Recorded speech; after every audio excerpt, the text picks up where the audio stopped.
नमस्ते, जय Bharat, happy Ramnavami.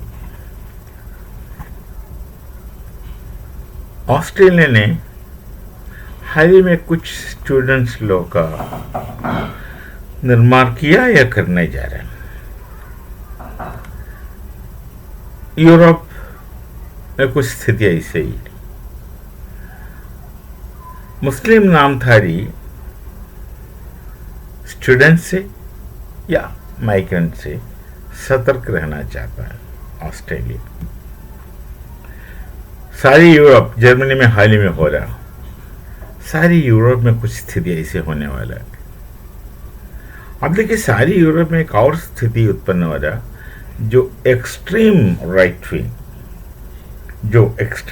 Wing political parties का इवोल्यूशन हो रहा है, मतलब उभर रहा है। जो राइट विंग थॉट्स है उभर रहा है। ये राइट विंग थॉट्स ऐसे चीज का विरोध में खड़े होता है कि इमिग्रेंट कानून, इमिग्रेंट नियम जो होता है, उसमें चाहता है कि मुसलमान नामधारी को ना लाए। पर यही लोग थे कुछ समय पहले, जब सीरिया वगैरह से रेफ्यूजी लोग जा रहे थे, उन्हें स्वागत करने के लिए वेलकम रेफ्यूजीज बोर्ड डिस्प्ले करके इन लोगों का अन्नदान देख के, रहने के लिए जमीन वगैरह, थीरे करने के लिए काम वगैरह सब देखे, उनको सुरक्षित पनाह दे रहे उन्हीं के घर में। पूरे यूरोप में हुआ, सिवाय इतना पोलैंड में नहीं हुआ, पर यूरोप में पूरा लगभग हुआ। तो वैसे तो यूरोपियन लोग थोड़ा आलसी जाता है, मतलब वो वेलफेयर स्टेट करता है, वेलफेयर ज़्यादा देखता है। आलसी जाता है इसलिए है कि वो अमेरिका, यूनाइटेड नेशंस वगैरह वगैरह, अमेरिका पैसा देता है, तो इनको कुछ अपना आर्मी भी नहीं चाहिए। उनका सुरक्षा के बारे में वो चिंता नहीं करते, क्योंकि पूरे यूरोप को सुरक्षा तो यूएन करेंगे और यूएन को पैसा तो यूएस देंगे, और वो लिबरल स्टेट बोल करके पेंशन सुरक्षित करके, और वृद्धावस्था में उनका इलाज वगैरह सारे इंश्योरेंस होता है। तो सिक्योर्ड लोग थे, बड़ा खुशहाल में रहते थे, और वहाँ का पुलिस को इतना काम नहीं था, दंगा फसाद होते नहीं थे, तो जेल वेल तो खाली रहता अक्सर। ये पूरे यूरोप का स्थिति ऐसे था एक ज़माने में। जैसे रेफ्यूजीज जाने लगा, उससे पहले इस्लामिक नेशन से कई लोग जाते थे, पर संख्या कम थी। एक आधे जाते थे इंडिविजुअल माइग्रेशन, पढ़ने के लिए वगैरह, यूनिवर्सिटीज़ में एडमिशन लेने के लिए जाकर वहाँ बसते थे सब से, बट कम लोग थे। कि वो भीड़ में जब गया, उनका संख्या कुछ हुआ, और आबादी तो वैसे पटाखा जैसे एक्सप्लोड होने लगा, तो उनका दूसरा स्वभाव उनमें पहले से था, बट वो स्वभाव देखने को यूरोप के लोगों को अवसर मिला। एक तो पहले चकित होता है, फिर डरते हैं वहां के लोग, और जो उनके साथ हुआ उसका नरेशन देने का कोई ज़रूरत नहीं। रेप्स हुआ, लॉ एंड ऑर्डर प्रॉब्लम हुआ, चोरी डकैती वगैरह, मार लूट, जो असंस्कृत काम बहुत सारे हुआ। फिर वो लोग देखने लगे, भाई ये कैसे होता है, कौन लोग करता है, पूरा उनके पास लिस्ट आ जाता है, इनका करतूस का पूरा डिटेल्स आ जाता है। तो कुछ ऑस्ट्रेलिया का निर्णय है कि आगे जाके हम मुस्लिम नामधारी को लेंगे ही नहीं। अब ये यूरोप में हो रहा है, जर्मनी भी कुछ ऐसे कर रहा है, और आगे का दिनों में जो राइट विंग पॉलिटिशियंस आएंगे, तो इस वजह से ये राइट विंग पॉलिटिक्स का ये उभरना स्वाभाविक है।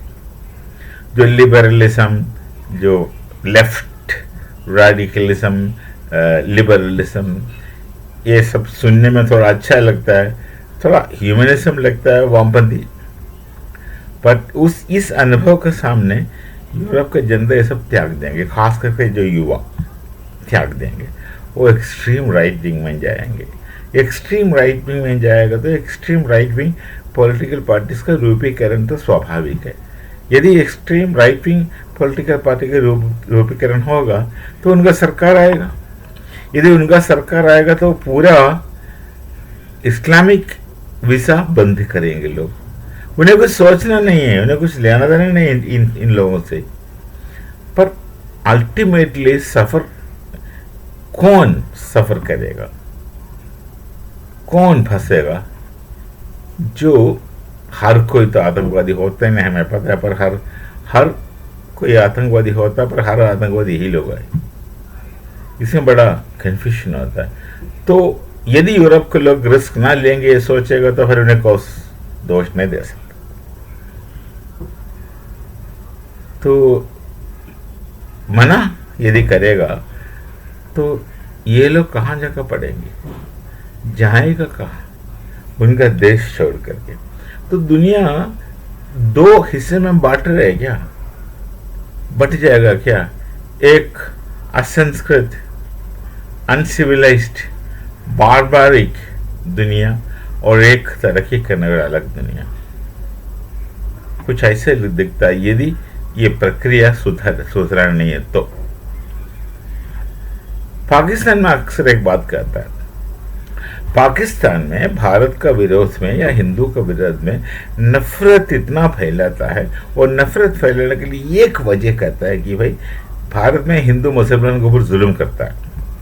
ये तो बचपन से ही, मदरसा से ही, कोई छोटे छोटे विद्यालय यदि है, स्कूल से ही, या हर घर से ही बच्चों को यही सिखाया जाता है कि भारत में हिंदू मुसलमान के ऊपर जुल्म करते जा रहा है, और जुल्म का नरेशन खुद बनाता है। वास्तविकता से कुछ लेना देना नहीं इनका नरेशन को, बस ऐसे ही उनका भावना का सृष्टि है। एक वक्त ऐसा था कि भारत में हिंदू मुसलमान के ऊपर जुल्म करता है, एक कहानी बोल करके उन्हें भारत का विरोध खड़े करना, जब भी जरूरत पड़े भारत को गाली देना, उनका आंतरिक सुरक्षा के लिए इसका कुछ जरूरत है एक वक्त, एक समय में। पर फिर वो आदत बन गया उनका। अब देखिए इतना जाहिल लोग है पाकिस्तान का, और यूट्यूब देखने से आनंद आ जाएगा।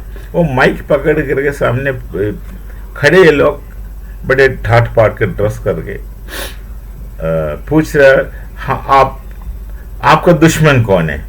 हर कोई बताएंगे भारत हमारा दुश्मन है, हिंदू हमारा दुश्मन है। क्यों दुश्मन है भाई? वो काफिर है। अरे भाई काफिर ठीक है, तुम्हारा दृष्टि में हर दूसरा आदमी भी काफिर होता है।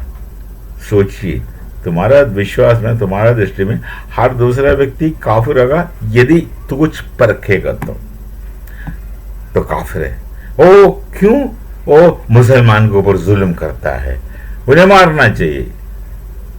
8 साल का लड़के का पूछो, मैं जाऊंगा हिंदुस्तान जाकर बंदूक लेकर हिंदुओं को मार के आएंगे। ये विचार सोच है। अब देखिए, आप भारत को और हिंदू को कोसते आया, जब से आप अलग भागे, भगोड़े बन गए, भारत से भागे, जब से भारत से भगोड़े बन गया, अलग हो गए, तब से कोस रहा कि हिंदू मुसलमान के ऊपर जुल्म कर रहा है, और कश्मीर में तो मुसलमान के ऊपर हिंदू जुल्म के ऊपर जुल्म कर रहे हैं। आप देखो आने वाले दिनों में पूरी दुनिया आपके ऊपर जुल्म करेगी, वास्तव में जुल्म करेंगे, सचमुच जुल्म करेंगे। आज तक हिंदू को कोस रहे थे, कल सबको कोसना पड़ेगा आपको।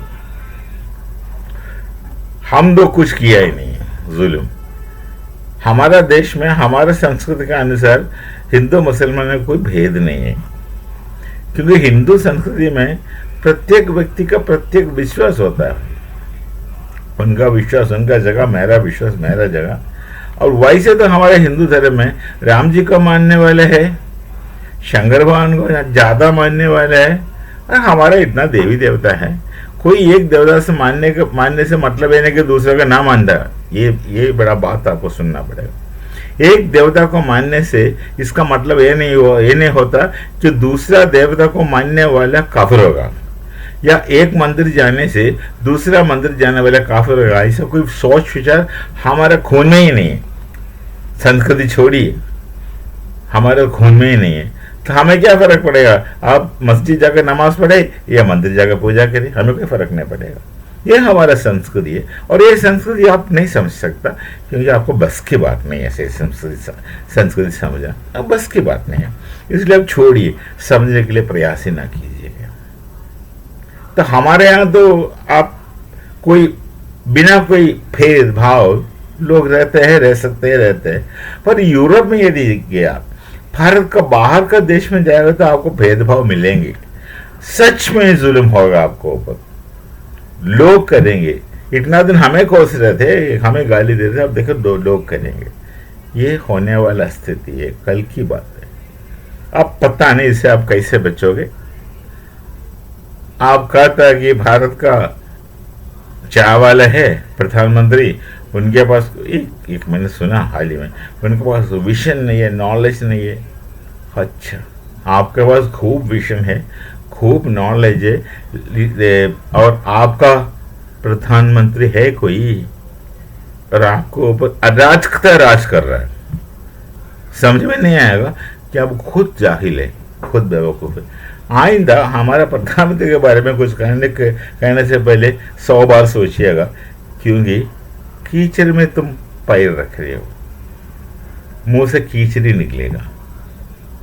तो जरा सोचिए, हमारा देश के नेताओं के बारे में कुछ भी सोचने से पहले तुम्हारे औकात नहीं है सोचने का। हमारे देश का प्रधानमंत्री के बारे में बोलने का बात है, सोचने का औकात नहीं है क्या? है क्या? तुलना तो सोच कर बैठता है आपका कैमरा लेकर के यूट्यूबर्स। कहाँ तुलना है भाई? बकरा और हाथी में क्या तुलना है? यही तुलना है, छोड़िए।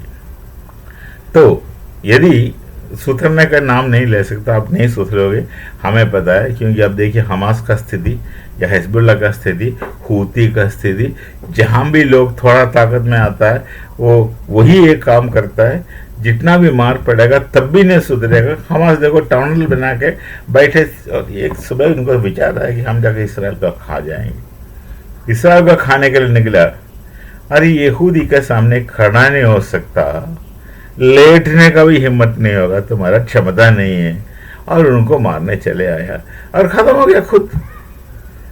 सर्वनाश हमास का, सर्वनाश। उसके बाद हिजबुल्लाह का सर्वनाश, उसके बाद हूती का सर्वनाश, संहार तांडव कर रहा है अमेरिका, ट्रंप साहब संहार तांडव कर रहा है। और ईरान रो रो के चीन के साथ जा रहा है। अभी यदि चीन ईरान के साथ संबंध ज्यादा बने ना, चीन फंस जाएगा या ईरान खत्म हो जाएगा, ये दोनों में से एक होगा। तो कहता है कि तुम्हारा कुछ नहीं है, औकात नहीं है सोचने का, छोड़िए। सुधरने का कोई उम्मीद नहीं आ रहा मुझे, पता नहीं क्या होगा, पर दुख लगता है जो लोग एक जमाने में हमारे साथ था, अब इतना खराब हो गया, इतना बिगड़ गया, इतना बियॉन्ड रिडेम्पशन स्थिति में चले गए। मिलते हैं भैया फिर और कुछ सोच लेके, तब तक नमस्ते, जय भारत, जय श्री राम नवमी।